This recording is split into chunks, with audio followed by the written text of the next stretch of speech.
Bonjour Hubert, tu vas bien? Bonjour, ça va? Merci de nous recevoir, je suis très content d'être là. Hubert, on se trouve où ici? Alors on se trouve dans un petit village, Saint-Aubin-des-Haies, D'accord.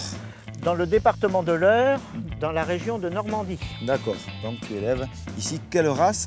Ici, ce sont principalement des charolaises. Ton métier c'est quoi exactement? Moi, je suis polyculteur, éleveur D'accord. de bovins. Moi quand je vois ces vaches, tu vois, elles ont l'air bien. Explique-moi un peu le bien-être pour les vaches, c'est quoi? C'est très simple, c'est de l'espace. Voilà, là on le voit bien. C'est des autour pour les protéger du vent. D'accord. Et puis, elles peuvent rentrer et sortir comme elles veulent. Voilà, ça c'est important. Elles sont libres en fait. Voilà. Beaucoup d'espace Voilà. et être libre, c'est très important. Le but, c'est de faire du muscle naturellement. Naturellement, donc elles ont besoin de se déplacer, Voilà. il faut de l'espace. Alors après, explique-moi, qu'est-ce que tu leur donnes à manger? Alors, principalement, quand il y a de l'herbe, la première ration, c'est de l'herbe. D'accord. Par contre, de l'herbe, on n'en a pas toute l'année. Alors qu'est-ce que tu leur donnes? Alors, à ce moment-là, on complète avec de l'herbe qu'on a pu récolter avant. Tout simplement. Tout est produit sur la ferme. D'accord. Si on a besoin pour équilibrer la ration, nous produisons également des petits pois qu'on leur donne. Des petits pois. Des petits pois. D'accord. Bon, je vais te laisser parce que j'ai rendez-vous avec Gilles à l'abattoir et je vais voir le travail maintenant à l'abattoir, comment ça se passe. D'accord? Au revoir Hubert, merci beaucoup. Bonjour Gilles. Bonjour Christian. Tu vas bien? Bien et toi? Bon, merci de nous recevoir ici. Dis-moi, on se trouve où ici? On se trouve aux abattoirs. D'accord.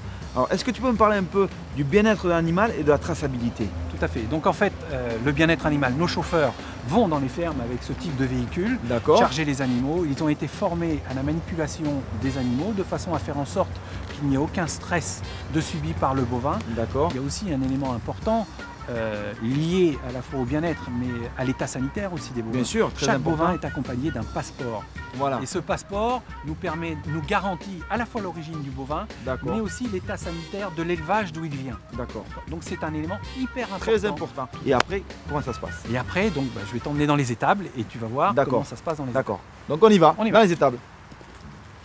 Gilles, là on est à l'étable. Quel calme. Et oui, quel calme. Il faut absolument que dans cette bouverie, dans cette étable, il n'y ait pas de bruit pour ne pas stresser les animaux. Là aussi, le bien-être animal est important. Donc on a conçu cette bouverie pour faire en sorte que nos bovins ne soient pas stressés. Alors qu'est-ce qu'on a fait? On a mis en place la brumisation. Quand il fait trop chaud l'été, on envoie une vapeur d'eau qui fait qu'elles se sentent mieux. Elles ont à boire à volonté. Le couloir est conçu toujours un peu en montée de façon à ce que les bêtes avancent naturellement jusqu'au box d'abattage et il n'y a rien qui puisse provoquer un bruit pour les stresser. Gilles, après les étapes, on se trouve où ici? Alors ici on est dans le hall d'abattage. D'accord. Donc c'est ici, en fait il y a 4 étapes majeures dans cet atelier. D'accord. On a d'abord la dépouille, Ok. ensuite l'éviscération des bovins, L'éviscération des bovins. la fente Ok. et l'inspection sanitaire.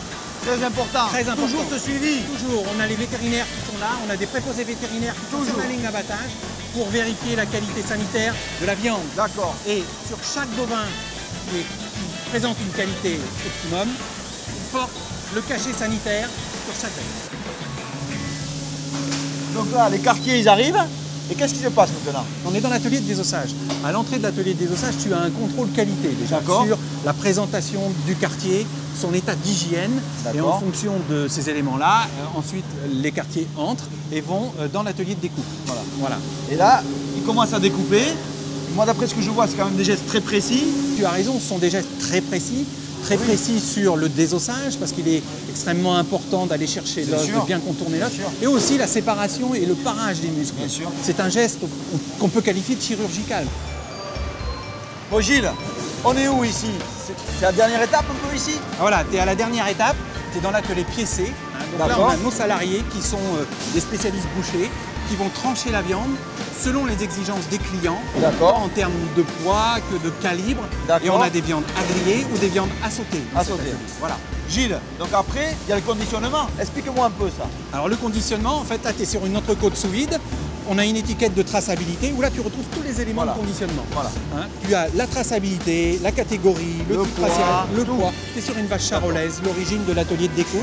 Et à partir de là, tu remontes sur toute la traçabilité du bovin. Ça, c'est la carte d'identité. C'est la avec carte ça, d'identité. on ne peut pas avoir de problème. Tout à fait. Voilà. Bon, je voulais te remercier. Écoute, j'ai passé un très grand moment avec toi. J'ai appris plein de choses. Maintenant, donne-moi la permission d'aller choisir une belle pièce de charolaise que je puisse la cuisiner. Merci beaucoup. Au plaisir. Salut. Merci. Je vais vous faire une petite recette, un bourguignon aux légumes oubliés, parce qu'on est en automne, bientôt l'hiver. Donc j'ai récupéré un peu de panais, un peu de topinambour, une carotte, un oignon, un peu de macreuse, un petit peu de paleron pour faire un bourguignon. Il faut savoir que le bourguignon, en fait, c'est une cuisson dans du vin, c'est des morceaux de muscle qu'on demande à son boucher. Après, vous pouvez mettre ce que vous voulez dedans. La base, c'est cuit dans du vin. Surtout une cocotte, ça c'est très important. Une bonne cocotte en fonte, parce qu'on va le mettre à cuire. Je vais vous montrer pendant 4 à 5 heures au four, tout doucement. D'accord? Donc on y va, regardez-moi ça. Des beaux morceaux de bœuf, je les mets, je vais les colorer pendant 4-5 minutes et surtout bien les assaisonner. Déjà, ça sent bon. Déjà. Donc là, maintenant que c'est coloré, qu'est-ce que je vais faire? Je vais mettre mes carottes et mes oignons. Voilà. Et je vais laisser. Et maintenant, je vais m'occuper des légumes oubliés. Donc je vais les éplucher. L'avantage, quand je vais les sortir au bout de 4-5 heures à basse température, vous allez voir, ils vont rester entiers. Voilà, et je vais les poser comme ça. Je vais mouiller avec du vin rouge. Et je peux vous dire qu'on va se régaler.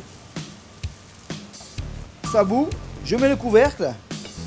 Et maintenant, j'ai réglé le thermostat, 150, 160, 4h, 4h30, je mets au four. Et après, il n'y a plus rien à faire. Hein. Là!